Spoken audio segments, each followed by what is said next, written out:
Hey guys, I'm Devin, your friendly neighborhood board gamer, and this is Devin Talks Tabletop, the YouTube channel where the games are made up and what I say doesn't matter, and I am sitting alongside the vertically challenged Alex Radcliffe. Hey everybody, I'm Devin from Devin Talks Tabletop. It is genuinely so short.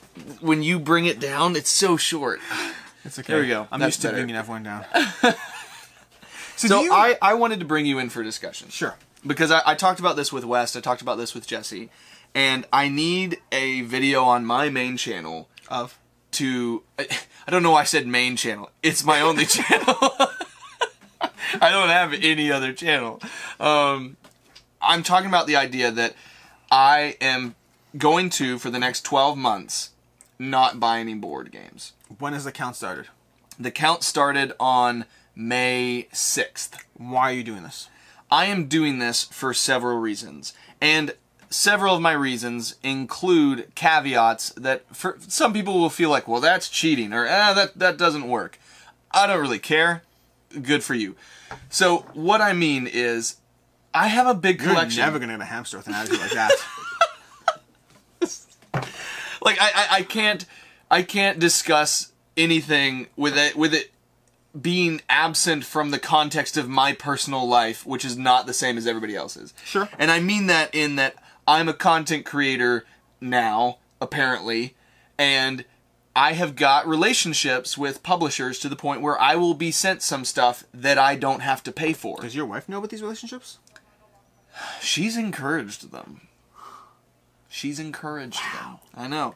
And so I will get games that I don't have to pay for. So there's technically already a loophole in this 12-month period where even though I'm not personally paying for games, I will be sent games. I don't know if that matters yet because you haven't got to the why yet. Why are you doing this? Because I don't feel the need to get more games just for the sake of fulfilling like this urge to buy what's new. I want to take a year to just enjoy what I already have. I want to take 12 months to just play my games. Play the collection of games I have. See, I'm going to challenge you here. Challenge on what? Is your goal to play the games you already have or to not spend money on new games? Yes. Which one? Yes. Yes. Why can't those goals be two and they're intertwined in the same mission, the same purpose? If your goal was to play the games you already have, then along with not spending money on new games, you should say, and I will not take new games from publishers, so I'll put them in a closet somewhere and not play them. If your goal is to play what you already have, then that's off the table, right? No, I don't see how playing the games that I already have completely makes it to where I can't engage in new games from publishers that they send. I mean, you could also do that and buy a game every month or so. Your argument is, I don't see why it doesn't. You're right, it doesn't. You also could buy new games. I could, but I'm not going to for 12 months. So is it about saving money? About not spending money on games? Yes. Okay, good. Just say that. That's all we have to go with. And also, the other thing. Playing games you already have? Yeah. So you're not going to play the new games from the publishers? Yeah. No, I'll play those too. I feel what he says is made up, and the words don't matter. Or is it the games don't matter? It's the games are made up, and what I say doesn't matter. But you can say that they're both what I say is made up, and it doesn't matter. That's equally valid. So I think that, and maybe this conversation is helping to spread out several like parallel thoughts and articulate each one of them more. I don't feel like I need to be spending money right now on board games. That's a reasonable sentence for everyone. Yeah. And so I'm not going to do any. So I'm not going to back anything on Kickstarter or GameFound. Okay. And I'm not going to purchase anything with my own money. Whose money do you spend on Kickstarter and GameFound? Amber's. It's not mine. She makes money. I don't. I like the choose up things. You're like, I will not back things on Kickstarter and GameFound. No, but I mean, like also, outside of crowdfunding, I'm also just not going to purchase games. Okay. And then the caveat is, if publishers send me stuff, I will accept those games and do coverage on them. And then the other caveat is this. Kickstarter, like crowdfunded stuff that come in, I'm going to obviously, because I already paid for them. And then if I'm playing games that I own in my collection and I want to upgrade them, sure. Like if I want to get an organizer for them or something like that, board game accessories or board game adjacent purchases, sure. I'm not going to exclude those. And also, the one last caveat is, I will buy games with my money if they're gifts for people, because I like giving gifts. If it's for somebody else, I'm not counting that as I'm not allowed to spend money on it because it's a board game. And this if is like I'm a gifting dead it for search someone. and like absolutely happening kind of thing. What? It's a dead search and absolutely happening kind of thing. Yeah, I mean, yeah. So I'm, 3 days deep or whatever. But I'm saying, like, what happens if you break? What happens? It's a challenge, right? What happens if you break? I don't know. Maybe I should create like a consequence. A consequence. What happens if you break, Devin? I have to donate one of the games from my collection to somebody. That's a stupid consequence. Why is that stupid? You buy like a really good game that you really want that you spent money on, and you're like, here's like no thanks that I'm gonna donate to like Goodwill. Like, okay, congratulations. First off, I don't think Goodwill's a subscriber. Okay. But I like no thanks. I think it's great, but you can also go ahead and buy it and then donate a game you don't like because you bought no thanks. What's a real consequence? Give me a real consequence. A real consequence. A real consequence. Give me an example, because I thought that was a consequence to lose a game in my collection. What do you think, Jesse? You give away every game you haven't played yet. Ooh. Oh. Ooh, that's too harsh. Give away every game I haven't played yet? What about just give away a game I haven't played yet? So I have no... That's just too low. What's like the most embarrassing thing Jesse has ever done on this channel? Forget that. You probably. He tried to do a review at one point. There's gotta be something. What is something that we can do for Devin that is like a really strong consequence for? I don't know. Like you have to do a. You already done 8-hour live streams. That doesn't help at all. 20. Every time you buy a game, you have to do a 24-hour live stream. Oh my god! It's good content. It's good content. Yeah. Okay. Okay. You're fine with that? I like the concept of it. I don't know if 16 hours. There you go. 16-hour live stream. Yeah. Every time you buy a game. Yeah, because then I could do it during hours that I would suffer and have to do that. Yes. But then Amber would not murder me for not being able to help with kids at some point throughout the day. Reasonable. Can I sleep during the live stream? Can I just like turn it on? Sleep, no. Bathroom breaks and all kinds of break, yes. Okay, absolutely. Gotcha. Okay, so like a 16-hour live stream every time you buy a game. For the next year. For the next year. What about good deals? Do good deals count as exclusions? What do you mean good deals? If you find a copy of Dogs of War at Goodwill for $10, can you buy that? You're just saying that because you know I want that game. I am saying that because I know you want that game. No, good deals are not allowed. Good deals not allowed. Okay, Jesse, just for the record, I'm officially offering Devin my copy of Dogs of War and all the expansions inside for $1. I will stand by it. You give me $1. You can't. You've already pledged it in your video. Jesse, can you offer him your copy of Dogs of War? You have a copy too? I'll give you something else. Pick something else. What else have I wait, this is just to torture you. To be mean to me. The entire past 7 minutes was all so I could do this. That was the entire point. You were creating the parameters of like, oh, what can I do to be mean? Yes. Okay. I like that. But so, I guess, what do you think about just the general concept? Great. Let's be serious for a second. Sorry. So, what do the camera's not recording. Yeah, it is. I know. Okay. Yeah, I just have to screw with you. So you already did. You offered a game I really want for $1. I'm just here to screw with you, dude.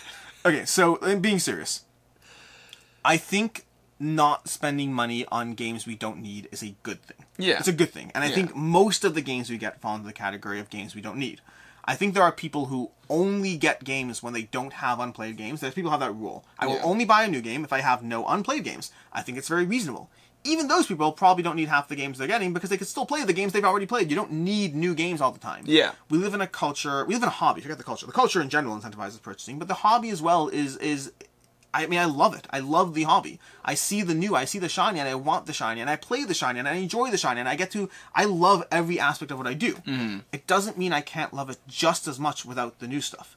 Separating yourself from the new stuff to a degree, I think, is a good thing if you... First of all, I think it's a great thing if you shouldn't be spending money you don't have.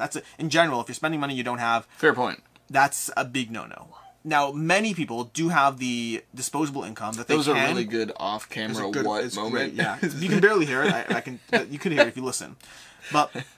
spending money that you can afford to spending disposable income that you have that does not hurt your quality of life. There's all these justifications and conversations we can have around how other people do this, I do that, other people go see movies. I don't see a movie in theaters ever. I see movies on my couch at home, and that's it. Because I have a projector, I don't spend money on movie theaters, I don't have any luxurious hobbies left. Well, I have one, board games. Any other luxurious hobbies. You don't have any luxurious hobbies. I think that lots of things, like, I know people who collect cars. They collect cars. Like, if you have one car that you collect, you already spent more than half my board game hobby. There's a lot of things out there people can spend money on, a lot of ways they can be wasteful and frivolous with their spending, and I think board games is a great hobby. And of course, if you watch my channel, board games hold their value, or at least many of them do if you buy them right. So I can excuse all the reasons why you should get board games. Yeah. But I think incentivizing yourself to not buy things is not a bad thing. There was, once upon a time, going back in Alex Radcliffe history, there was once upon a time, a year and a half or two, I can't remember exactly how long it was, where I went through a similar phase. Yeah. It wasn't motivated from a stance of spending money, of saving money. It was motivated from a stance of I was acquiring too many unplayed games, and I was like, I want to stop. I want to enjoy what I have. I want to try it out. I want to really get into it. Yeah. And for about a year and a half, I tried getting... I didn't have an official challenge. I just tried being incredibly restrictive with what I got, and I kept a list. I kept a list of all the things I wanted. When I saw a new game, it went on the list. Terraforming Mars went on the list. Blood Rage went on the list. These were games during that time that I did not get. They went on my list of games I wanted. And then there was no defined moment in time where I just opened up the gates again, but there was a defined moment where I kind of felt I had gone through most of my backlog and I was ready to get out there and date again. And so, yeah, I recovered from all the trauma and all that. And so I then started picking up those games, but more slowly, with more restraint. And for a long time, I managed to keep my unplayed games to a very manageable 10 to 20 titles, which for some people is a lot. For me, I play a lot of new games. 10 to 20 titles I go through pretty quickly. So I had a very small rotation of games. Yeah. And that was great. Until one day, I found Kickstarter. And everything went to hell. Okay, so I guess one thing I'm wondering about is, like, based off of conversations you and I have had. Yeah. And I'm trying to find it. Like, where is it? It was in your top list. It's like an arena skirmish. Super Basketball? No. It's the one that you wish you played all the time. It's like a 5 out of 5 for you. A skirmish game that I give a 5 out of 5 to? Like Arena the Contest? Arena the Contest. Phenomenal game, yes. There it is, yes. Yeah. Like, games like that. Game, like, do you know how many where you are now, yes, and all of the games that you have, is there, like, a steady core of 50 to 100 of, like, your ride or die? You don't think they're really going to go anywhere, even though you do cycle out a lot. Yeah, of course. That you just were like, man, I wish I could play those more. Yes, I do, all the time. There's a good 20 games that fall in the category of, every time I play them, I'm like, screw this content creation thing, screw Kickstarter, let's dump it all and just play those games. Yeah, like, do you wish sometimes that you followed through on some of that? No. Why not? Because of Kickstarter. No, there's a video. My favorite video I ever did on my channel. My favorite video ever. Really? Yes, ever. It has yet to be beaten in any way, shape, or form, including by the person who's like, what about the video you did with your wife? We're top 10 of all time. I was like, yeah, I love my wife, but my favorite video is not that. Yeah. My favorite video I ever did was... And by the way, if you're the person who left that comment, I was actually super nice in the reply. I'm just being obnoxious because I think it's funny. My favorite video ever was why I can't remember the title, but it's like why I keep searching for new games. I think it's called The Hunt for the Perfect Game. The Hunt for the Perfect Game. Okay. And it talks about this journey. And then I proceed to pull out the 10 to 15 games that I wish I played more often. Yeah. And talk about how they're the games I found. Yeah. Like, every year, I go through year by year. I'm like, in 2014, I found this one, which is one of my favorite games ever. Then I found Innis, which is one of my favorite games ever. Then I found Spirit Island, which is one of my favorite games ever. These games that are part of my core games that I wish I would play them more every time I play them... are new games that you found. They're new games that I found. Yeah. That's so a fair I'm point. always balancing hunting for the next perfect game, the next thing that I love, while trying to spend time playing the games that I love. Now, in my case, by the way, before content creation has changed my life. In a good way, mostly. Except for Jesse and Devin. But basically, what I did... By the way, my favorite part of that is, as I was saying Jesse and Devin, Jesse off camera was already preemptively raising his hand. Like, we are all on the same page here. So, but either way, my point is that what I used to do before content creation is I used to keep track of, I always keep track of my plays, but I tracked my ratio of new versus old in order to ensure that I was playing the things I loved more than hunting for the next best thing. Okay? That's what I wanted to do. And so I had a roughly 75% ratio of games I loved and were part of my collection versus 25% new. By giving 75% of my attention to my old games that I love and 25% to the new, I was both allowing myself the opportunity to search, to hunt, to look, while still engaging with the things I loved. Yeah. Content creation shifted that. There's a degree of responsibility to cover new things, to deal with new things. It's what people want, and there is a cost to that. Now, again, I'm not complaining. My cost is, my job at this point is playing games that I like less than other games, versus some people have to sit in front of a computer all day. I'm not complaining, but there is a difference and a nuance and a shift in terms of the ratio.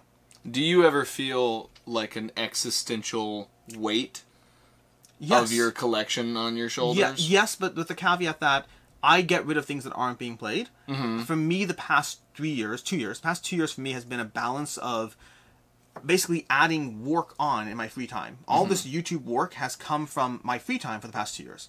Now that I'm doing it full time, I want to spend the time playing the games I love more again. And if I don't, other games will go. I will get rid of games. I will find the time. I will start a separate devoted challenge to just Spirit Island, Too Many Bones, and Call of Cthulhu Death May Die. That's gonna be my dedicated channel. Can I do that? I want to do... You guys always talk about Death May Die. Can I... Yes. Can we play, Jesse? Absolutely. Okay. Absolutely. Good. It's a great game. All right. I want to play. Also, the online implementation is actually pretty good. I'm happy to do it on TTS with you sometime. Yeah. What did you just say? The online implementation is pretty good. No. What was the thing I'm you happy said? to play it on TTS with you sometime. Yeah. Can you say that one more time out loud? I'm happy to play it on TTS with you sometime. Wow. I've never heard Alex say that ever. I do. I mean, I don't love TTS. I love Cthulhu Death May Die, so it's a balance. But yeah, I think that is important, and I encourage others this as well, by the way. I think it's important to be mindful of your ratio. Be mindful of why you play games, of why you get games. If you're getting them because you just like experiencing new things. I had a friend one time, fortunately he wasn't buying his own games, he was using mine, but he had a rule, he'd never played a game twice. He's like, invite me for game night if we're playing something new. If I played it before, I don't want to be there. He just wanted to experience the different things. His level of obsession about that was a weird rule, but whatever, I respect it. If you're playing games because you want the new things, and you just cycle them, that's fine. But first discover why it is you play games. If you want to play the games you already know you love, which I very much do, then find your balance point. Find what your point is that you're actually doing that. Stop buying new games if you need to. Get rid of half your collection that doesn't spark joy, Con Marie style, whatever it is. Like, you can find your reasons and find your opportunities, but if you're always buying new things and not playing your old, you're doing something wrong. Yeah. In my case, I am always playing my old games. I'm not playing them as much as I want to. I'm playing Inish and Blood Rage and Spirit Island and Marvel Champions and Arena of the Contest. I think I've played it twice in the past year. That one I'd rather play more. Yeah. So there are trade-offs. There's no perfect answer. But if buying fewer games is part of the perfect answer, well then screw you. Dogs of War is off the table. Yeah, I think I'm going to try and see how it goes. I want to go for a while in which if I'm getting games from publishers, so be it. But I just want to go back through my catalog. There's so many games that I really enjoy in there that I just don't think... You know, like I talk all the time about, you know, either Forbidden Stars or Twilight Imperium or Black Rose Wars and all of these bigger ones that are a little bit harder to table and all of these other titles that are just kind of like instinctually nostalgic and old mainstays in my collection that I think because of all the new stuff that comes in, some of which is not content creation, some of which is just new stuff that comes in, there is time in which I could have scheduled and dedicated game days and nights to these games that I love, and I just haven't, and I want to kind of be more intentional about doing that, and I think it will be easier for me to do so. I am someone, like, when I'm trying to form or break habits, I am kind of like a cold turkey person. Like, if I'm trying to lose weight, I don't go, okay, I get sugar, you know, I get these sweets in the house, and I get to eat them one time a week. No, I'm just like, no sweets in the house. And if it's like, I want to not drink alcohol for a little bit, it's like, okay, I don't buy any alcohol. And it's not just, you know, so like, I'm kind of like a little bit of a all or nothing for a period. And so some people kind of talk about it in the sense of like, oh, well, why don't you like develop willpower to make that decision? And I'm like, that's so stupid. I'm like, to me, I'm like, that is willpower. Yes. Like if I'm choosing to abstain from something for a long period of time, whether that's a month, whether that's a year, I feel like that is just my version of abstaining, and that is willpower to me to be like, okay, I don't need sweets in the house Not to at get all Jewish and philosophical on you, but there's a Talmud. You know what the Talmud is? Yeah. The Talmud, big Jewish book of wisdom, books of wisdom, multiple of them. They have one particular segment that always stuck with me in there, and it's very specific, but it basically says, if you have to go somewhere and you need to go past women of ill repute, Okay? And if you have an option, you can take the long way around, or you can If you're going to talk about amber, just let me know, please. It's not an amber. It's okay, not an cool, amber. Cool. But if you choose to walk through the area of women of ill repute and you hold strong, you're not a champion, you're an idiot. Yeah. You're an idiot. You don't put yourself in the pathway of temptation. You don't say, look, I'm so strong, I'm so whatever. No, you failed. Even if you succeeded, you failed already. Yeah. Because even though you happen to succeed the part where you have to hold strong, you failed the basic test of intelligence. Yeah. And that's why every diet book ever starts with, like, remove temptation from the house. Every single time. It's not like, oh, well, some people can make it. No, just be smart first, then focus on willpower second. Yeah. So that's kind of the process or the mentality I have that I'm going forward. I think I have a couple people that have decided to do it already. They're like, yeah, I kind of want to try that too. And so I think it would be cool to kind of have some viewers, some subscribers, some community members just join me in that. So I'm excited about it. What I'll say, here's what I can do to help you and you about this challenge, okay? Is to hold off on selling Dogs of War until 11 and a half months from now. Yeah, right. So what I can do to help you probably is going to help about 9 out of 10 of you, and for the 10th one is going to screw your plans. Go over the past year. Yeah. The past year of games that you've acquired. Okay, and every single game in the past year that you feel you must have in your collection. Similar to the way I went to hunt the perfect game and I went to my collection and all those things. Find the 10 games or so, not 10 games, the past year of games that you've added to your collection. Pick out the ones you feel are essential games that you do not want to not have in your collection. And then see if you can still get those. Right now, actively. I mean, it's a year later, right? Your challenge is over. For most of you, the answer will be that out of the, let's just make up a number, out of the 50 games you've gotten in the past year, okay, it might be less, might be more, depends on who you are, but out of the 50 games in the past year you've gotten, maybe 10 of them, if you're lucky, probably 5 of them, will fall in the category. You actually just reminded me of the other caveat that I had when I first started this, like a week ago that I forgot. Trades. I was going to say trades are fine, because I'm getting rid of stuff from my collection that I've, over the next year, if I've played them, I'm like, oh, this is not really for me.